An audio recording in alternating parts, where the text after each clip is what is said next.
Welcome back, folks, after a long break here. Looks like our weather is causing us to have a little bit more of an extended break, in addition to the cruddy weather that they're expecting for Tuesday morning. And then also with Minnewaska has a bunch of kids gone for a music trip. I thought it'd be better if we just maybe posted this online and took care of this lecture online, and then we'll meet back again on Thursday and we'll talk about any questions that you have regarding this.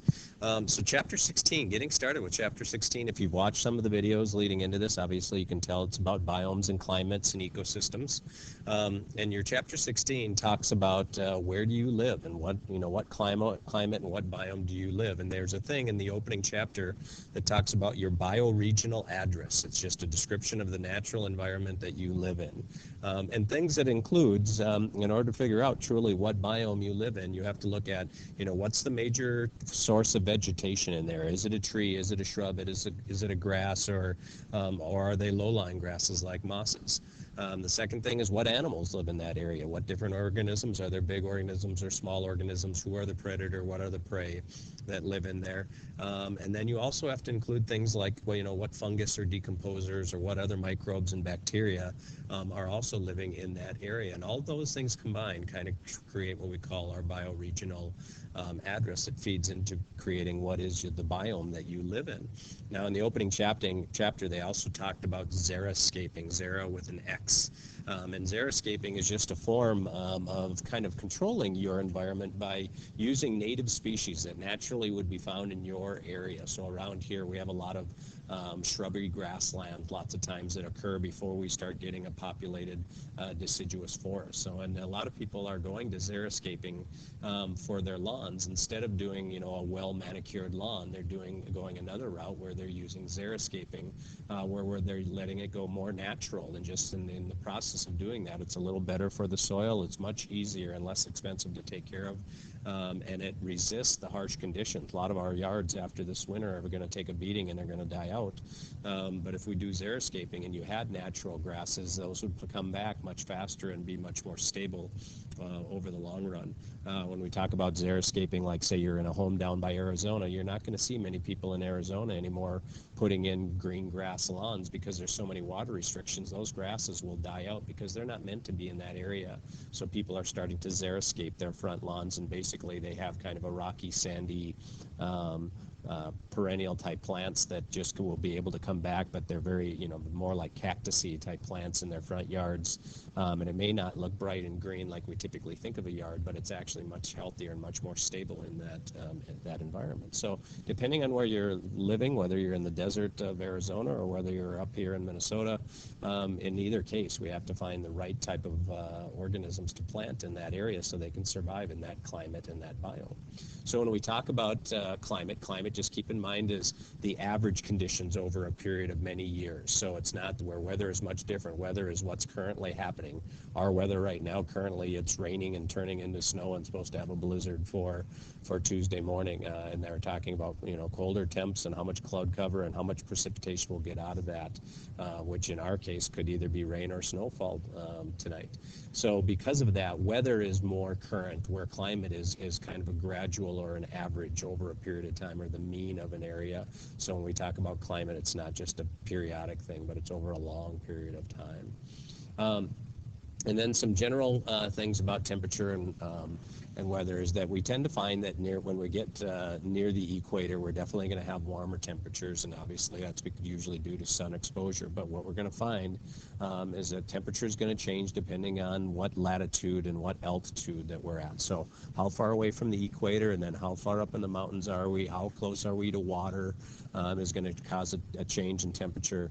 How much direct sunlight are we getting, what are the snowfall and rain patterns, and lots of that's determined by wind, and we're going to put all those together, and we're going to figure out truly what's causing the biome that you live in, and why is your climate the way it is. So when we look at a general regional climate sheet or map like you see here, we can see that right here at 0 latitude, right on the equator, that this tends to be very hot and very rainy. So obviously this part, when the sun's out on the side, it's getting very direct sunlight, which is creating a lot of heat, but it's also creating a lot of evaporation. So from 0 to 15 degree latitude north or south, we're seeing tropical climates, which are hot and rainy because of all that evaporation eventually falls.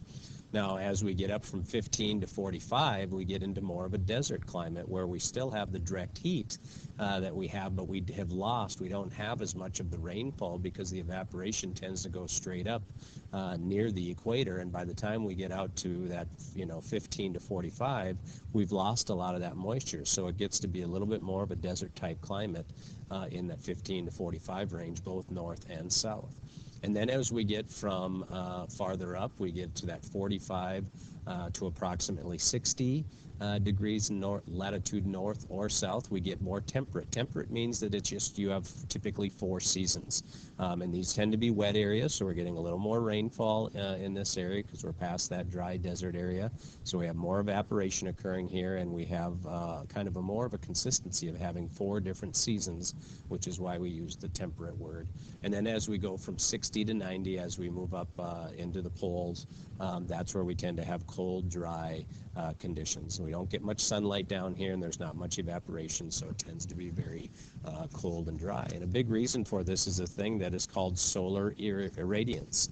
And what we see here with solar irradiance is that right here, the sunbeams that are coming down to the equator are striking almost perpendicular. And when that happens, very little surface area is occurring in the area where that hits. So it's a high intensity beam of light that's hitting at the equator that makes it much hotter.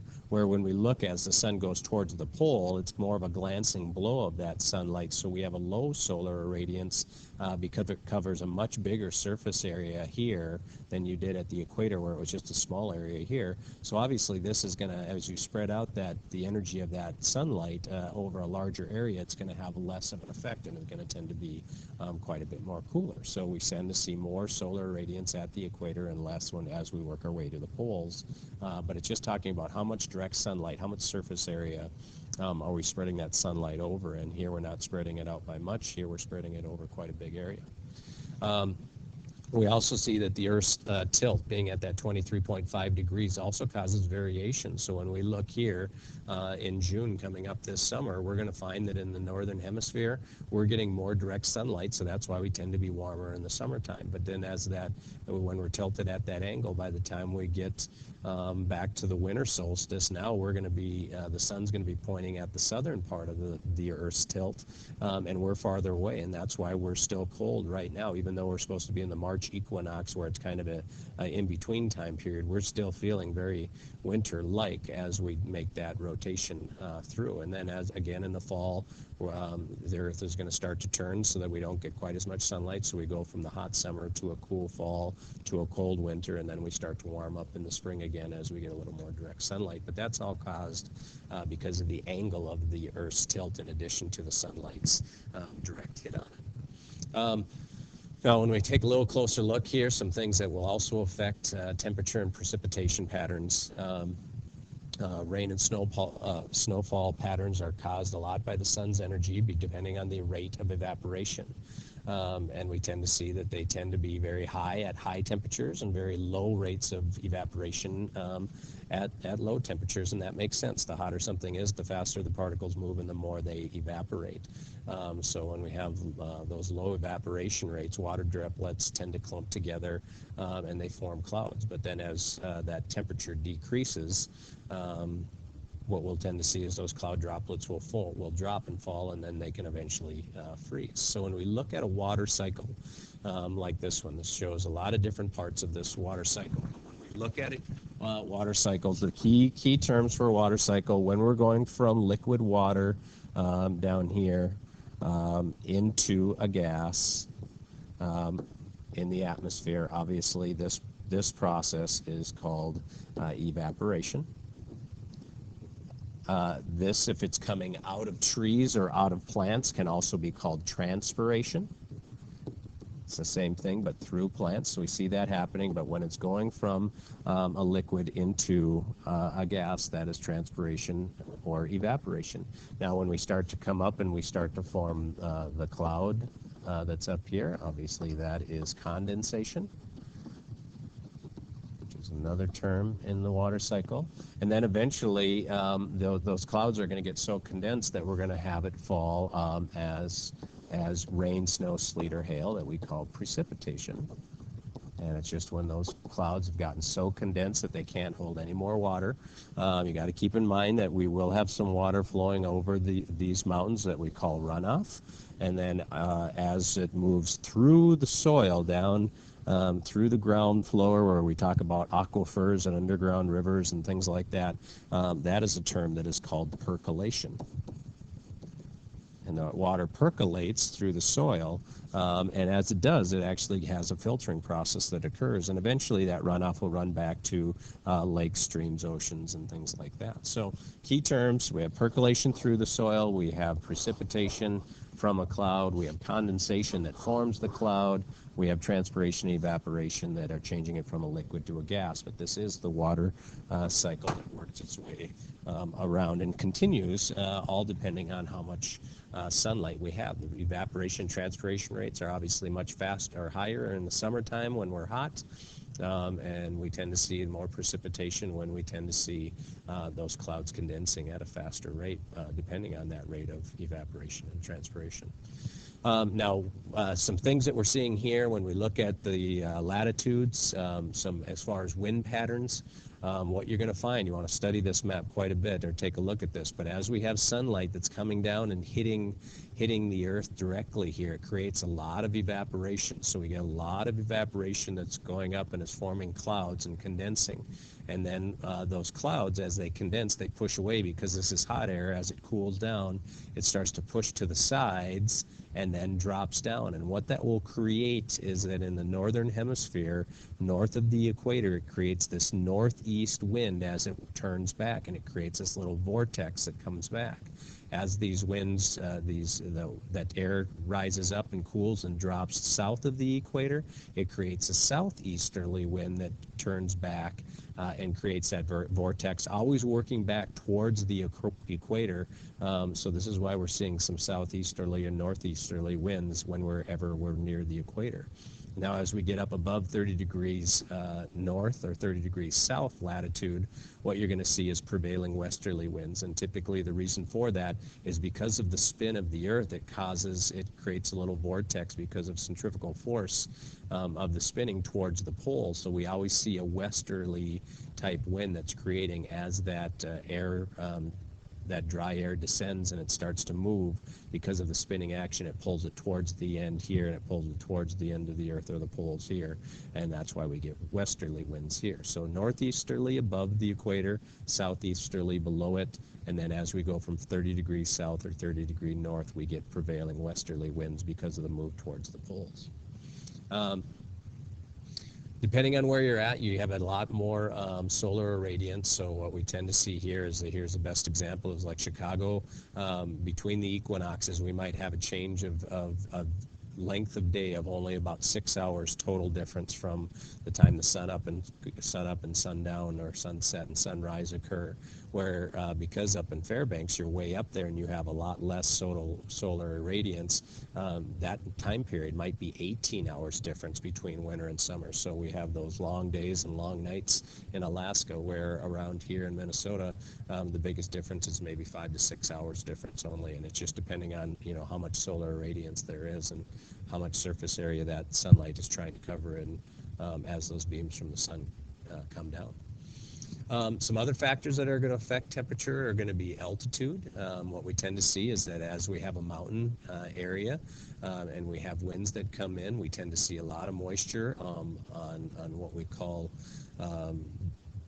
the windward side of a mountain, where as those clouds come up the side of the mountain and they rise up, they cool, and they tend to drop a lot of rain. So we tend to see climates with a lot of vegetation on the ocean side of mountainside.